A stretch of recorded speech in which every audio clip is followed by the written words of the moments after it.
How do you fertilize a bonsai tree? Well, let's find out.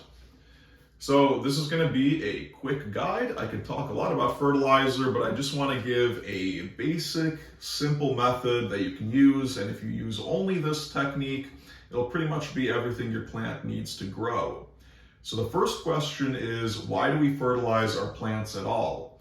And the simple answer is because the soil doesn't have enough nutrients in it to sustain their growth.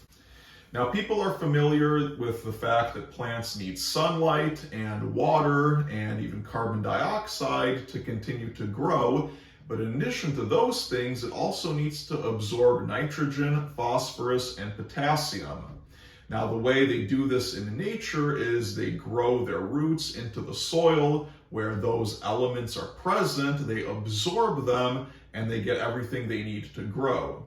Also, natural processes like atmospheric nitrogen getting caught up in rain and just nitrifying bacteria or plants add the nitrogen to the soil. So there's a variety of ways they get it in nature, and then keep in mind, if they don't, plenty of plants in nature just wilt and die if the conditions aren't favorable. That's why they have to be prolific and spread their seeds, because not every one of them is going to grow. But when we grow them around our house, we can control the nutrients in the soil and get exactly the type of growth that we want.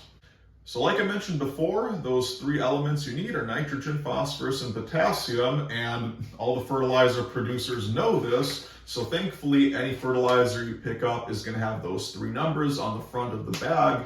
Now we just need to know what those numbers should be. So basically keep them low and keep it balanced. And then you don't have to think much about what kind of fertilizer you're using. So this is Dr. Earth Life All-Purpose Fertilizer. It's 5-5-5, so that's 5 parts for each nitrogen, phosphorus, and potassium. Some things you can get as high as 20-20-20, like a chemical Miracle Grow type of fertilizer. However, if you use something that strong, the growth is going to be way too big. If you've seen my previous video, I already got crazy candle growth, and that's just from organic fertilizer. If I used Miracle Grow, I mean, it'd be like out to here, and we just don't need that. It's going to thicken up the branches too much for a dwarf tree. So the organic fertilizer is good because it's typically lower on those nutrients.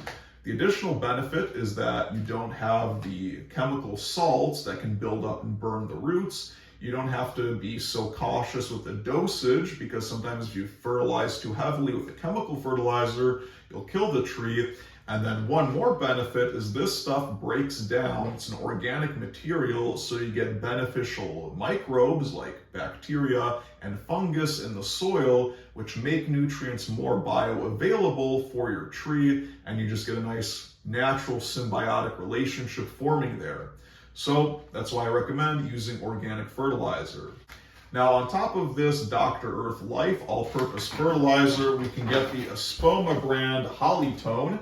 It's basically the same thing, just organic materials like kelp meal, chicken manure, probably some kind of bone meal. This one has sulfur in it, and that'll help acidify the soil a little bit. So something like this is especially suitable for evergreen trees and conifers like this juniper and this pine. Something like this, I mean, it's all purpose, so you can use it on stuff like maple trees too.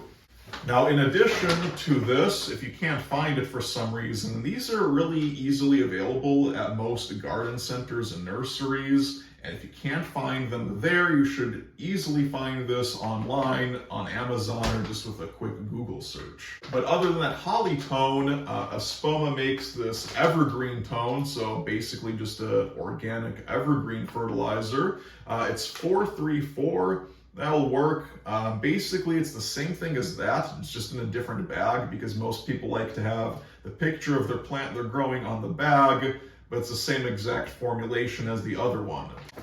So these fertilizers, they just come in this dry type of sandy pellet form.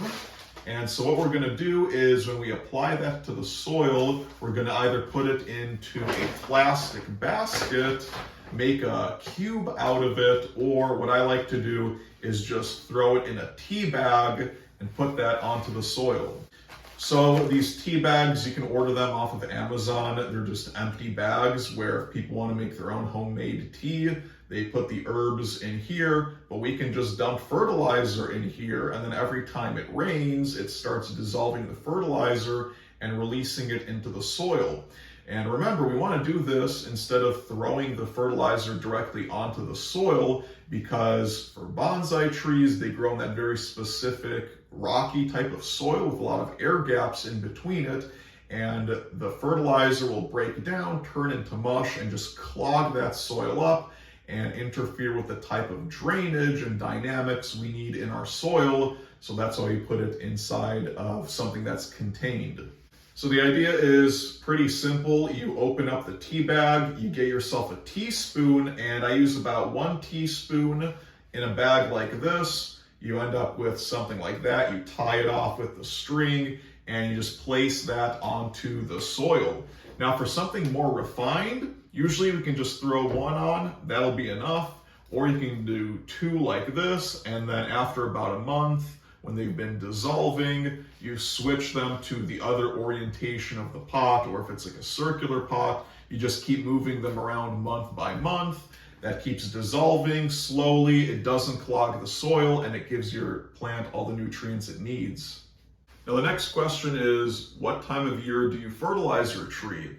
Basically, springtime until the fall, and you take it off for the winter because they're dormant and they're not going to be growing. So you can take one of these tea bags, throw it on in the springtime, and you can even do 2 per pot if you want more growth. Now, if you want to get more specific about it, what we should do is wait for our trees to push out that first round of growth in the springtime, not fertilizing it, because without the nutrients, the growth is going to be smaller. It's going to be more of that dwarf form, which is what we want for bonsai.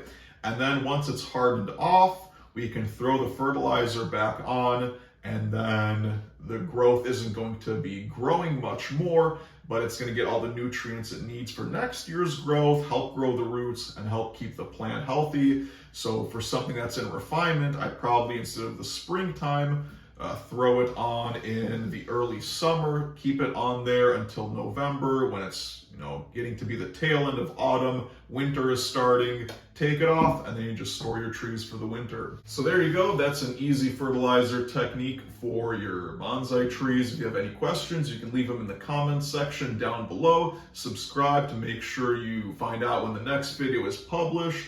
But that's going to be it for fertilizing your bonsai trees. Very simple technique. Hopefully you can find the ingredients and it'll work out for you. Very simple technique. This is pretty much all I do for my trees. And as you can see, I got a lot of good growth on them. Even too much almost. It's going to be a while for me to cut all this stuff back. But like I said, that's going to be it for now.